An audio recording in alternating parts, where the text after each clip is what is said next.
जी अस्सलाम वालेकुम। अपना चैनल पीके पर खुश आमदीद कहते हैं। दोस्तों लाहौर मार्केट में मौजूद हैं राना फार्म इंडस्ट्री, ठीक है। ये आप देख सकते हैं जेनमन कलर वगैरह किया जा रहा है ट्रैक्टरों को। बिल्कुल हर किस्म के ट्रैक्टर नए हों पुराने हों, बिल्कुल जो है मिल्लत का कंपनी का ओरिजिनल कलर करवाने के लिए भाई से रब्ता कर सकते हैं। इनसे कुछ मालूमात वगैरह लेते हैं कि क्या खर्चा वगैरह है। वालेकुम सलाम। तनवीर मोहम्मद तनवीर। हाँ जी, ट्रैक्टर कलर भी कार करीदा।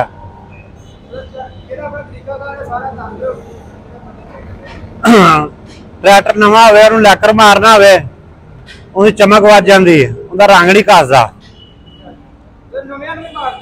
नवा भी हो पुराने रंग मारना हो पुराने मार लीदा। हाँ जी, मिलत दे विचों लिखदा जन्म रंग। हाँ जी, रंग रूंग साडा। हाँ जी, फिर असीं अपनी मजदूरी ले लांगे।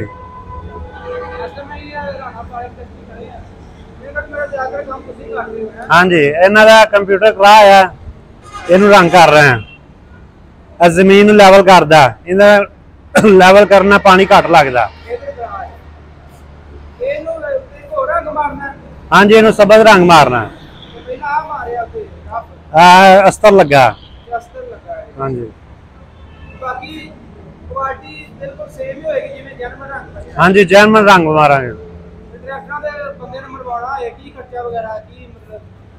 ट्रैक्टर ते मारन लैकर या इंजन का रंग मारना उनका 30,000 रुपया लवांगे। रिम ट्रैक्टर इंजन शो कट के। हाँ जी, टोटल खर्चा इको ही रेट है। हाँ जी, 30,000 रुपया। हाँ जी, सारा कुछ साडा ही है। हाँ जी, जिमीदार भरा किसी जिथे भी गया डेरे ते जिथे भी सानू फोन करना असीं उत्थे जाके मार के भी आ सकते हैं।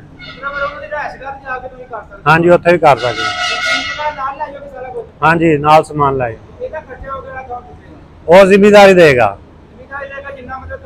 हाँ जी, हाँ जी।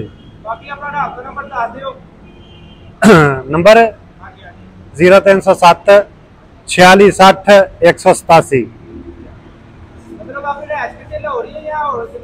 इत्थे लाहौर ही अपनी राज। हाँ जी, हाँ जी।